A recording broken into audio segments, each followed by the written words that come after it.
విద్యార్థి లోకానికి మీ ఏసిడి నమస్కారం.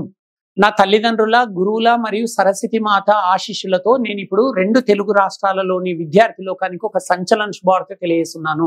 నేను 1,00,000 మందికి ఉచితంగా ఇంగ్లీష్ నేర్పించాలని నిర్ణయం తీసేసుకున్నాను. మరి ఈ ఉచిత స్పోకెన్ ఇంగ్లీష్ శిక్షణకు ఎవరు అర్హులు అంటే మినిమం క్వాలిఫికేషన్ డిగ్రీ అయి ఉండాలి. ఈ డిగ్రీ వరకు అంటే 1వ తరగతి నుంచి డిగ్రీ వరకు ప్రభుత్వ పాఠశాలలో, కళాశాలలో చదివిన విద్యార్థులు మాత్రమే అర్హులు అన్నమాట. మరి ఎంతమందికి ఫ్రీ అంటే ప్రతిరోజు ఇద్దరికి ఫ్రీ, ఒక అమ్మాయికి ఒక అబ్బాయికి. మరి ఎవరు అర్హులు అంటే కులం లేదు, మతం లేదు, ఆంధ్ర లేదు, తెలంగాణ లేదు. ఆంగ్లం నేర్చుకోవాలనే ఆసక్తి ఉండే ప్రతి ఒక్కరు, కానీ క్వాలిఫికేషన్ డిగ్రీ ఉండాలి, మొత్తం గవర్నమెంట్ స్కూల్స్ కాలేజెస్లలో చదివి ఉండాలి. సో నేను ఇటీవల మా గురువు గారి ఆశీర్వాదంతో సరస్వతి దీక్షను తీసుకోవడం జరిగింది. ఏప్రిల్ 3, 2025 రోజు ఈ దీక్షని ప్రారంభం చేయడం జరిగింది గురువుగారి ఆశీస్సులతో. సో ఏప్రిల్ 2కి 2026 రోజు ఎండ్ అవుతుంది. ఈ దీక్ష యొక్క లక్ష్యం ఏంటంటే 1,00,000 మందికి ఇంగ్లీష్ నేర్పించడం యూట్యూబ్ ఛానల్ ద్వారా, ప్లస్ ఆఫ్లైన్ లో రోజు ఇద్దరికి.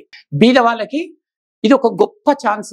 ఇది 1 year మాత్రమే ఉంటుంది, నెక్స్ట్ ఇయర్ ఎండ్ అవుతుంది. మీ ఇంట్లో ఎవరైనా బీద వాళ్ళు ఉంటే పంపించండి, లేదా మీ బంధువులలో ఎవరైనా బీద వాళ్ళు ఉంటే పంపించండి, లేదా మీ ఫ్రెండ్ సర్కిల్ ఎవరైనా, మీ ఊర్లో ఎవరైనా బీద వాళ్ళు ఉంటే పంపించండి.